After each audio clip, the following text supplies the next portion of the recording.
successes, nor can we allow our current severe and very real financial problems to interrupt or postpone the basic research needed for our future financial well-being.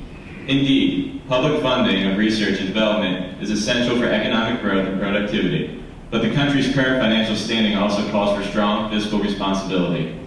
In the next term, which would be your stronger priority? Investment in research and infrastructure, or working towards balancing our budget? The first thing we need to do is we need to get our fiscal house in order, and that requires balancing our budget.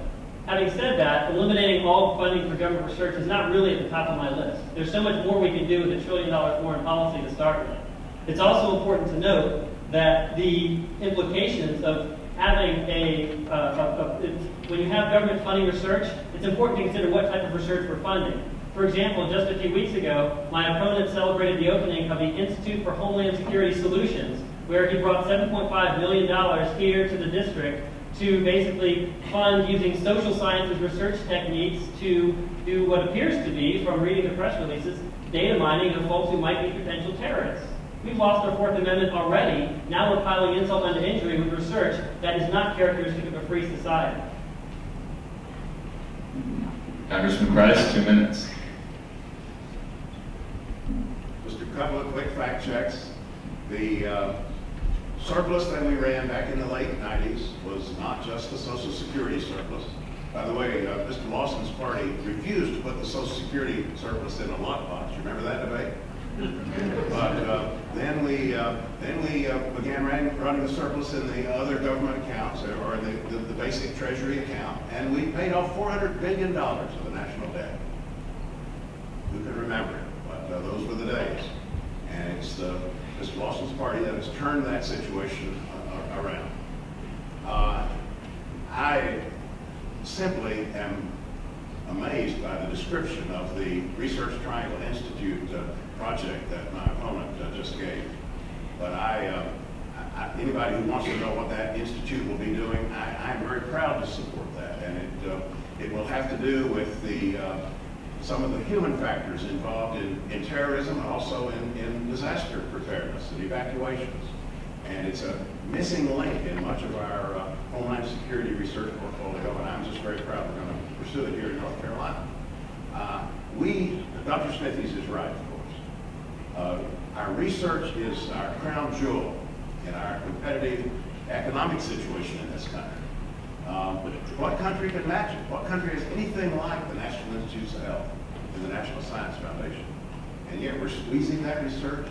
We're actually funding less and less in the way of research each year. You know, we're not going to race for the bottom with other countries in our labor standards or our environmental standards. The way we're going to gain an advantage is through our brain power and our research. I think Mr. Lawson thinks this kind of government research is unconstitutional, if I understand him right. I'm not sure he would fund any of it. But I think Dr. Smithies is right. I want to see the National Science Foundation, the National Institutes of Health, I want to see them flourish, cooperate with the private sector, and take this country to new heights. Dr. Lawson, your 1 minute rebuttal. I'll just read from the press release here. Jay Cohn, the Homeland Security Undersecretary, says this is about integrating the social behavioral sciences and the human factor into our efforts to anticipate and counter the tactics of terrorists. This is Orwellian language, and I think it illustrates a fundamental level of distrust that we have with our current administration and our current government.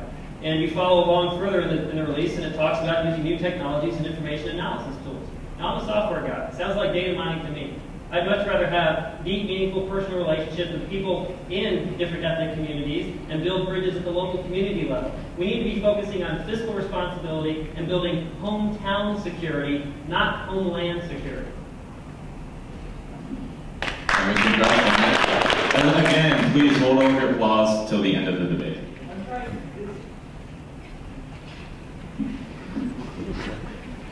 Research Triangle Institute, I don't mean to defend them. This is a crown jewel of the Research Triangle.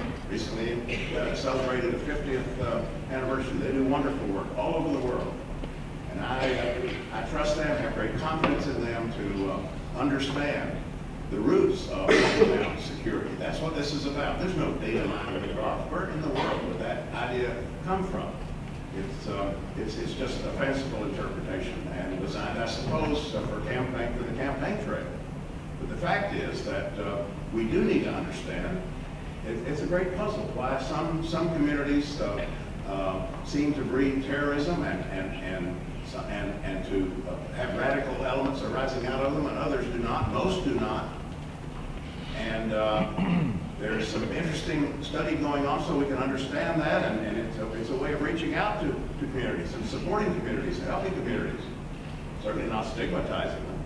So this is research, I think, that does fill an important gap in our Homeland Security knowledge, and I'm proud that we have the resources here in North Carolina to take some of this on in the national interest, and actually it's a worldwide significance. Thank you, Congressman Price.